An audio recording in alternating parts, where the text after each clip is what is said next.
The Haunting of Blackwood Manor. Part 1. The arrival in the heart of the countryside, surrounded by dense, ancient woods, stood Blackwood Manor, a grand yet decaying mansion that had long been abandoned. The villagers whispered about the house, warning travelers never to venture near it.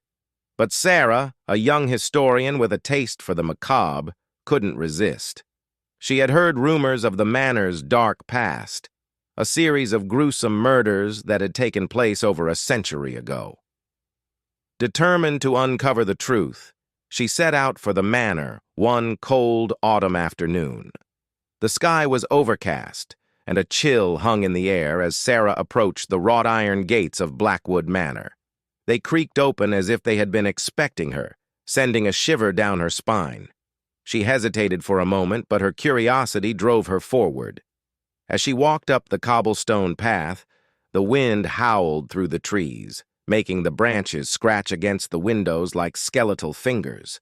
The manor loomed before her, its once elegant facade now crumbling and covered in ivy. The door, heavy and ancient, groaned as she pushed it open. The interior of the manor was dark, the only light coming from the small flashlight Sarah carried. Dust motes danced in the air, disturbed by her presence. The house was eerily silent, save for the occasional creak of the floorboards beneath her feet. Sarah moved from room to room, each one more unsettling than the last. The walls were adorned with faded portraits of the Blackwood family, their eyes following her every move. She couldn't shake the feeling that she was being watched, that the house itself was alive, observing her every step. In the library, she found an old leather-bound journal tucked away in a hidden compartment of the desk. The pages were yellowed with age, but the writing was still legible. It belonged to Eleanor Blackwood, the last of the Blackwood line, who had vanished without a trace after the murders. As Sarah read the journal, a horrifying tale began to unfold, a tale of madness, obsession, and an ancient curse that had doomed the family. Eleanor wrote of strange occurrences in the house, shadows moving on their own, whispered voices in the night, and an oppressive darkness that seemed to seep into her soul. The final entry was a desperate plea for help, a warning to anyone who found the journal to leave the manor before it was too late. As Sarah closed the journal, a cold gust of wind blew through the room, extinguishing her flashlight. Panic gripped her as she fumbled in the darkness, trying to reignite the light. When it finally flickered back on, she gasped in horror. The once empty room was now filled with shadowy figures, their eyes glowing with a malevolent light. She stumbled backward, her heart racing as the shadows advanced toward her. The temperature in the room dropped, and she could see her breath in the air. The figures began to whisper, their voices a twisted chorus that filled her mind with terror. "Leave this place," they hissed. "You are not welcome here."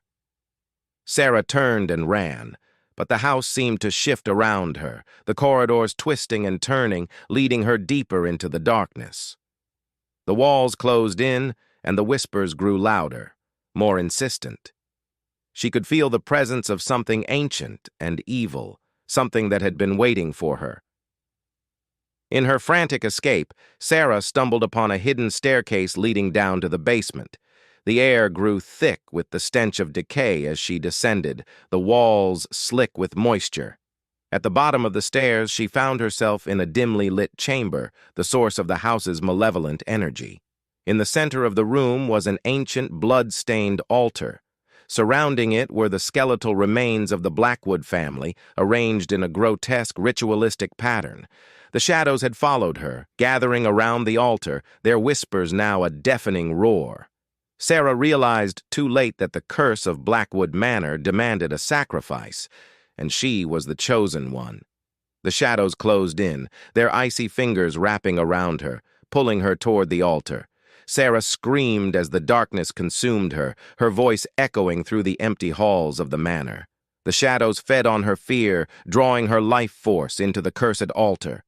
The house groaned, the walls shaking as the ancient evil was appeased.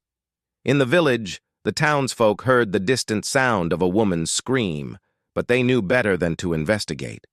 Blackwood Manor had claimed another victim, and the curse would remain unbroken. The next morning, the manor stood silent and still, as if nothing had happened. The gates remained open, waiting for the next unwary traveler to venture inside. The journal, now lying on the altar, awaited its next reader, ready to ensnare them in the same web of horror and madness. And so, the legend of Blackwood Manor lived on, a dark tale of a house that would never let its secrets rest in peace.